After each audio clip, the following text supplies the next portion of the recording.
오늘도 하나님께서 교회를 향해 주시는 말씀을 함께 경청하겠습니다. 오늘 우리가 함께 읽은 말씀은 2025년 마지막 주일에 함께 읽었던 에베소서 5장 마지막 부분과 이어지는 본문입니다. 아내들이여 남편들아 하면서 아내들은 어때야 하고 남편들은 어때야 한다 하는 이야기였습니다. 이제 오늘은 자녀들, 아비들, 또 종들, 상전들은 어때야 하는가에 대한 이야기입니다. 1절부터 3절까지는 자녀들아 라고 나오고요. 우리 4절에는 아비들아 라고 나오는데요. 그렇다고 해서 엄마들이 빠지는 이야기는 아닙니다. 그렇지만 당시 가정에 훨씬 더 큰 힘을 가졌던 이제 아버지들을 일부러 타겟팅했다라고 볼 수 있겠습니다. 5절부터 8절까지는 종들아. 여기서 종이라고 하는 건 기본적으로 노예제도 안에서의 노예인 겁니다. 그리고 9절에서는 이제 상전들아, 이거는 노예의 주인들을 말하는 거고요.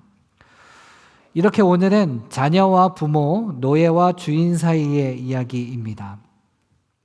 일상에서 항상 마주하게 되는 관계에 있어서 우리는 어떻게 관계를 맺어가야 할 것인가에 대한 내용입니다.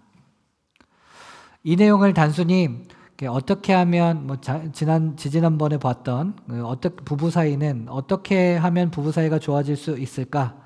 또 어떻게 하면 부모 자녀 간의 문제를 해결할 수 있는가? 또 어떻게 하면 직장 상사와 잘 지낼 수 있는가? 이런 식의 비결을 알려주는 것으로 읽을 수 있고 그에 따른 유익함도 있긴 하겠습니다.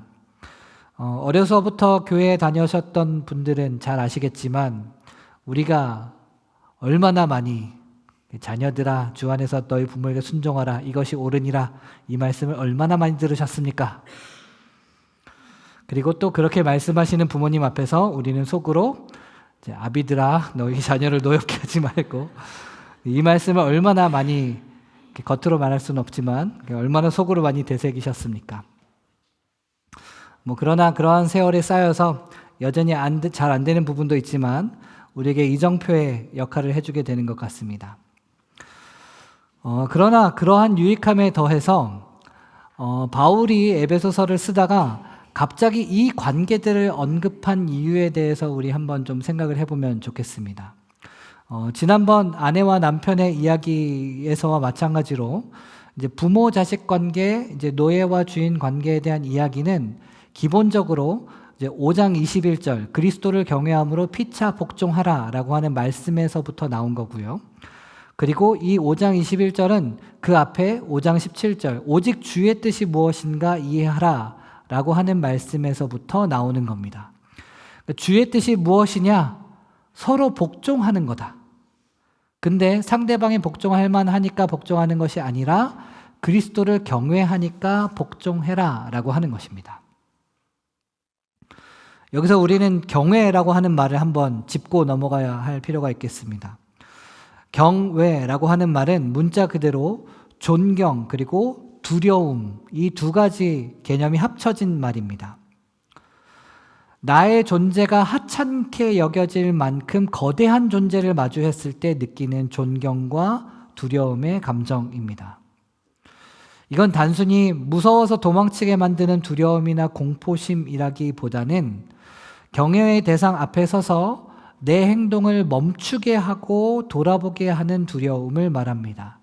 나의 옷매무새를 다잡고 비대해진 내 자아를 제자리로 되돌려 놓게 만드는 힘이라 할 수 있겠습니다.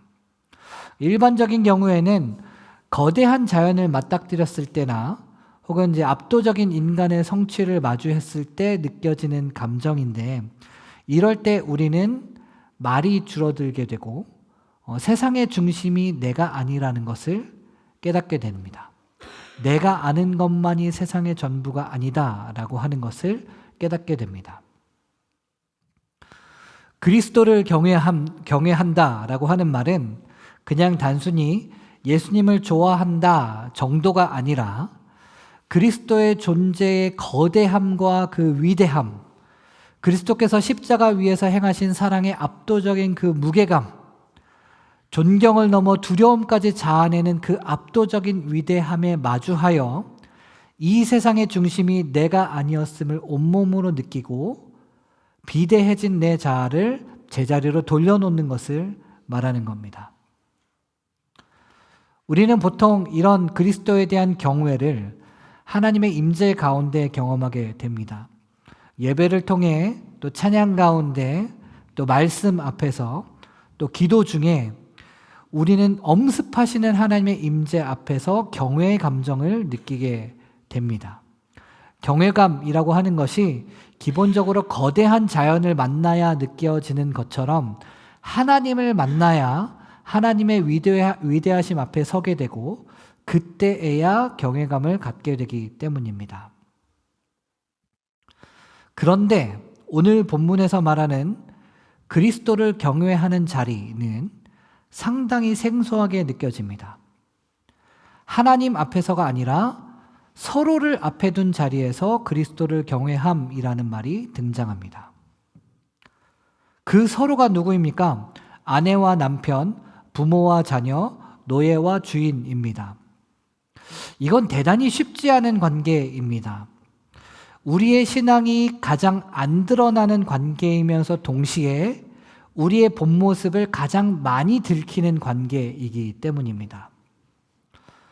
우리 교회 공동체 안에서는 그래도 우리가 그리스도인으로서의 연기도 좀 할 수 있고 치부도 꽤 잘 가릴 수도 있고 또 포장도 잘 할 수 있는데 배우자 앞이나 부모 앞이나 또 자식들 앞이나 또 생존 문제가 달린 직장에서는 우리의 본래 성질, 우리의 이기심, 자격지심, 우리의 위선 이런 것들이 가장 쉽게 튀어나오지 않습니까? 우리가 교회에 와서 예배하고 찬양하고 그럴 때에는 그리스도를 경외하는 것이 가능한 것 같은데 우리의 본래 성질머리를 아는 사람들, 오늘 아침에도 한판하고 온 사람들 이 앞에서는 그리스도를 경외하는 것이 영 쉽지가 않습니다. 바로 그러한 점에서 바울은 의도적으로 이 자리들을 우리의 신앙의 시험대로 가져오는 것입니다. 그리스도를 경외함은 나의 약점을 잘 숨길 수 있는 곳에서 뿐만이 아니라 나의 치부가 노출될 수밖에 없는 관계에서 드러나기 때문입니다. 그리고 이것은 에베소서 전체의 핵심 구절과 연결됩니다. 에베소서 2장 14절 그는 우리의 화평이신지라 둘로 하나를 만드사 원수된 것 곧 중간에 막힌 담을 자기 육체로 허시고 예수 그리스도가 우리의 화평이시다. 우리의 화평이신 이 예수 그리스도의 뜻이 무엇인지 잘 생각해 봐라. 화평하게 하시는 예수 그리스도를 경외함으로 서로에게 복종해라. 누구에게? 교회 공동체에서 안에서뿐만이 아니라 우리의 분노와 이기심과 자격지심과 위선을 남발하게 되는 가장 가까운 사람들에게 바로 아내와 남편에게 부모와 자식에게 노예와 주인에게 예수 그리스도를 경외함으로 복종해라. 상대방이 하는 짓을 보고 복종할지 말지 결정하는 것이 아니라 예수 그리스도께서 십자가 위에서 행하신 사랑의 압도적인 위대함 앞에 서서 이 세상의 진정한 중심이 어디에 있는지 기억하고 비대해진 내 자아를 성찰하면서 원래 제자리로 돌아가야 한다. 그렇게 할 때 그가 우리의 화평이시다라고 하는 말씀을 온몸으로 체감할 수 있게 될 것이다. 이것이 에베소서의 이야기입니다. 바로 이러한 점에서 바울은 이제 아내와 남편, 부모와 자식, 이제 노예와 주인 사이의 관계에 대해서 이렇게 하면 너네들 관계가 좋아질 것이다. 이제 오은영 박사님처럼 이게 금쪽 처방을 해주는 것이 아니라 훨씬 더 원론적인 의미에서 너희 관계 사이에 그리스도가 계셔야 한다라고 하는 것을 끊임없이 이야기하고 있는 것입니다. 이제 아내와 남편의 관계를 그리스도와 교회의 관계로 설명한 것은 우리 지난번에 함께 봤고요. 오늘도 마찬가지입니다. 1절에 보면 자녀들아 주 안에서 너희 부모에게 순종하라. 주 안에서. 4절 아비들아 오직 주의 교훈과 훈계로 양육하라. 5절 종들아 그리스도께 하듯 하라. 그리고 9절 상전들아 너희도 그들에게 이와 같이 하고 이게 지금 바울이 강조하는 부분인 겁니다. 그는 우리의 화평이시며 또 화평이신 그 그리스도를 경외함이 우리의 치부가 노출될 수밖에 없는 이 자리에서도 있어야 한다라고 하는 것입니다. 이러한 이해를 가지고 그러면 바울이 각 그룹에게 말하고 싶은 게 무엇이었는지를 한번 살펴보겠습니다. 제일 먼저 나오는 건 자녀들인데요. 이해를 돕기 위해서 5절 이제 노예들부터 살펴보겠습니다. 물론 노예제도가 없는 오늘 우리도 때때로 내가 현대판 노예가 아닌가 싶을 때도 있긴 하지만 여기서 말하는 종이라고 하는 것은 직업인으로서 고용된 사람이 아니라 주인이 소유하는 물건으로서의 노예를 말합니다. 그 당시의 노예의 삶은 끔찍했지요. 이제 주인의 재산으로 취급되니까 법적인 보호를 받을 수 없었고 이제 마음대로 이직하거나 이사를 갈 수 없었고 결혼도 자유롭게 할 수 없었고요. 주인이 마음대로 노예를 처벌하거나 죽일 수도 있었습니다. 더럽고 힘들어서 못해 먹겠다 하고 때려칠 수도 없는 것이 그 당시의 노예였습니다. 그런 노예들이 주인을 대함에 있어서 어떤 자유가 있었을까요? 자유가 있을 리가 없죠. 그냥 닥치고 까라면 까야 되는 겁니다. 그냥 노예니까 그래야 하는 거예요. 그런데 우리 6절, 7절 우리 같이 한번 읽어보실래요? 시작. 눈가림만 하여 사람을 기쁘게 하는 자처럼 하지 말고 그리스도의 종들처럼 마음으로 하나님의 뜻을 행하고 기쁜 마음으로 섬기기를 주께 하듯 하고 사람들에게 하듯 하지 말라. 어떠신가요? 바울이 하는 얘기를 들어보니까 바울은 마치 노예들에게도 선택권이 있는 것처럼 말하고 있는 것 같지 않나요? 눈가림만 하여서 사람을 기쁘게 하는 자처럼 사는 선택, 그리고 그것이 아니라 또 그리스도의 종들처럼 마음으로 하나님의 뜻을 행하면서 기쁜 마음으로 섬기는 것, 이 두 가지 사이의 선택. 물론 그렇게 한다고 해서 노예들이 자유자가 바로 되는 것은 아니겠으나 그들이 자신을 대하고 자신의 삶을 대하는 태도에는 엄청난 차이가 생기게 될 겁니다.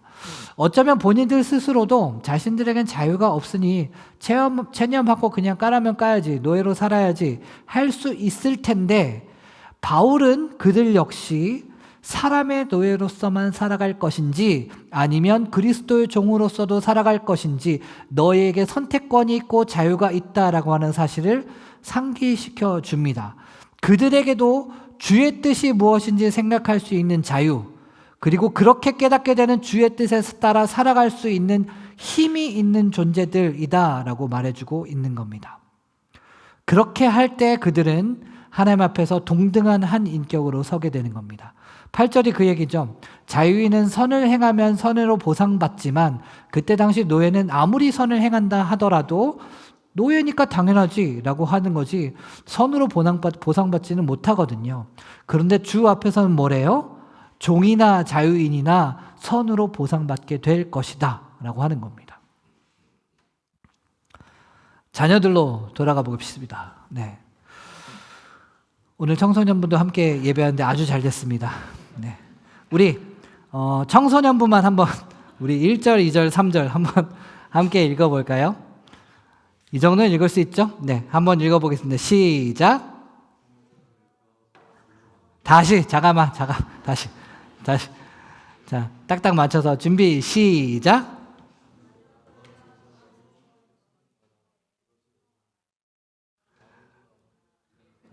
너네 읽기 싫지?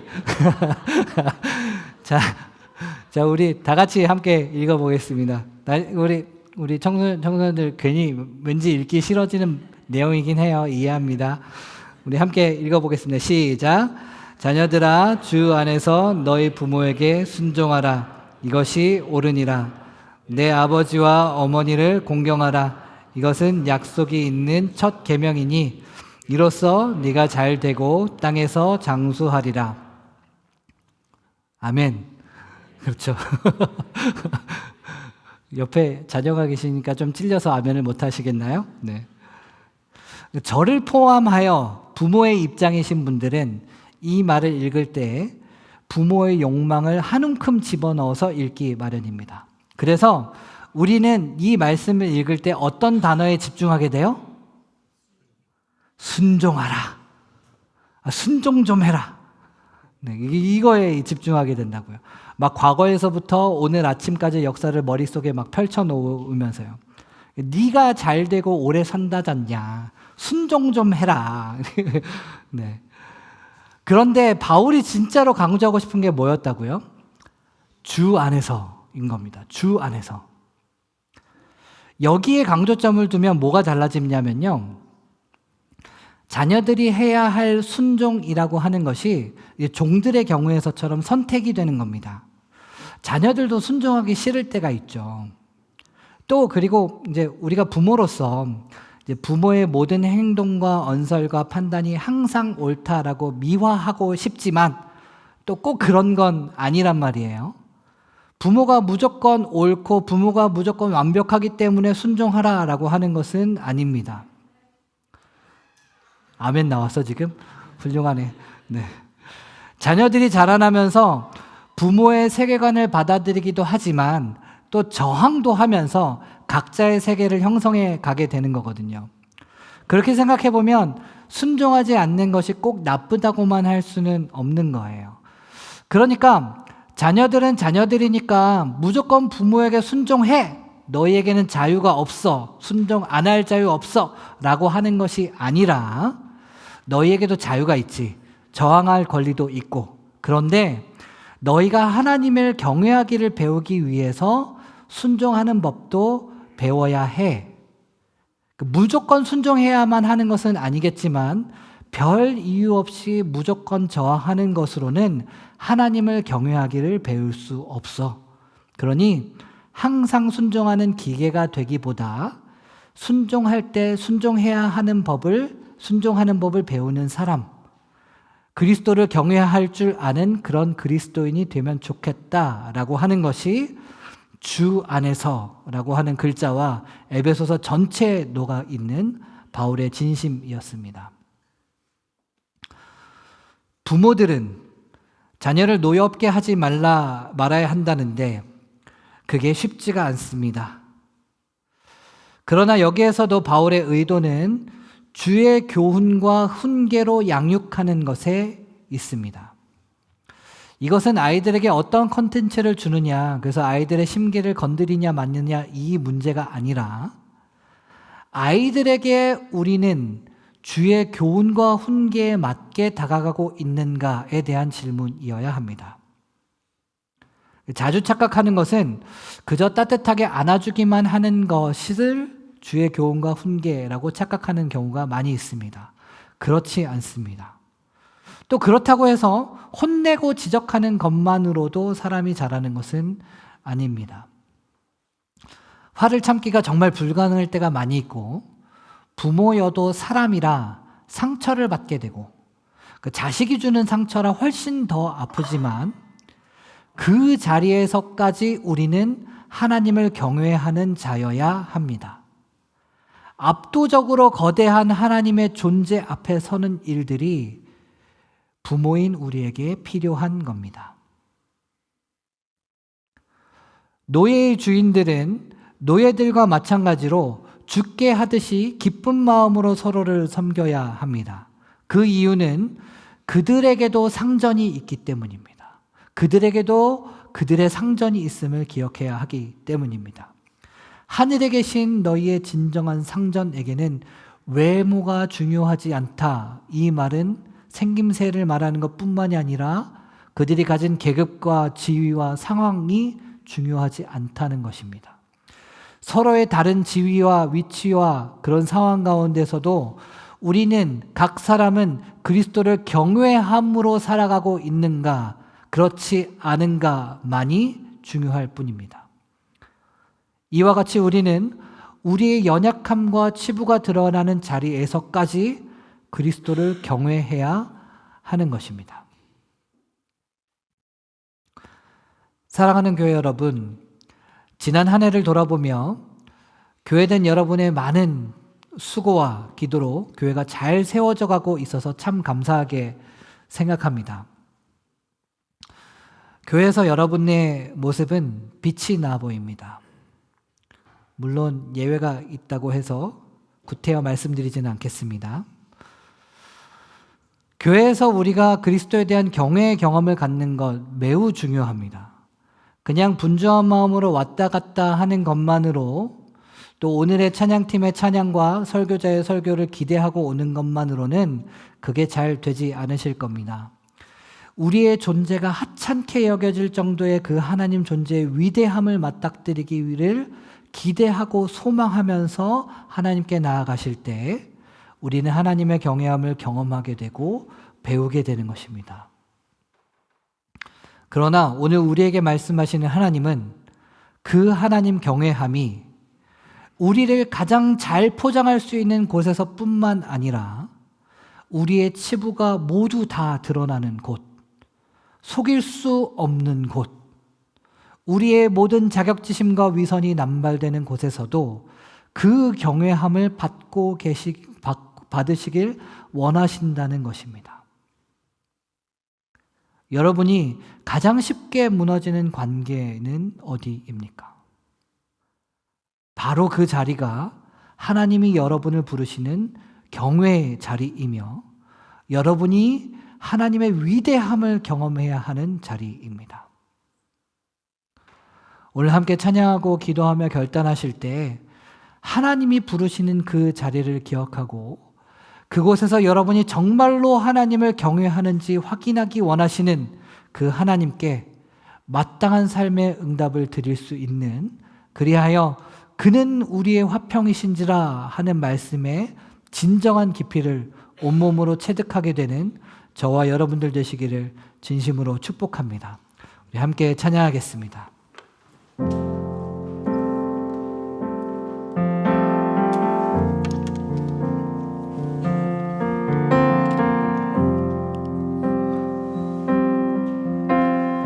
우리 함께 찬양하겠습니다. 나의 모습, 나의 모습, 나의 소유, 주님 앞에 모두 드립니다. 모든 아픔, 모든 기쁨, 내 모든 눈물 받아주소서. 다시 한번 고백합시다. 나의 모습, 나의 모습, 나의 소유, 주님 앞에 모두 드립니다. 모든 아픔, 모든 아픔, 모든 기쁨, 내 모든 눈물 받아주소서. 다시 한번 고백합시다. 나의 모습, 나의 모습, 나의 소유, 주님 앞에, 주님 앞에 모두 드립니다. 모든 아픔, 모든 아픔, 모든 기쁨, 내 모든 눈물 모든 눈물 받아주소서. 나의 생명을 드리니, 나의 생명을 드리니 주 영광 위하여 사용하옵소서. 내가 사는 날 동안에 주를 찬양하며 기쁨의 제물들이 나를 받아주소서. 계속해서 고백하면서 나아갑시다. 어제 일과 어제 일과 내일 일도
시간 함께 기도하실 때 우리의 연약함과 치부가 드러나는 자리를 하나님께 올려드렸으면 좋겠습니다.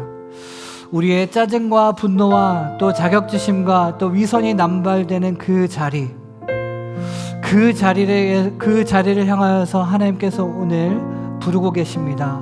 그 자리에서도 너는 그리스도를 경외하며 나아갈 것이냐.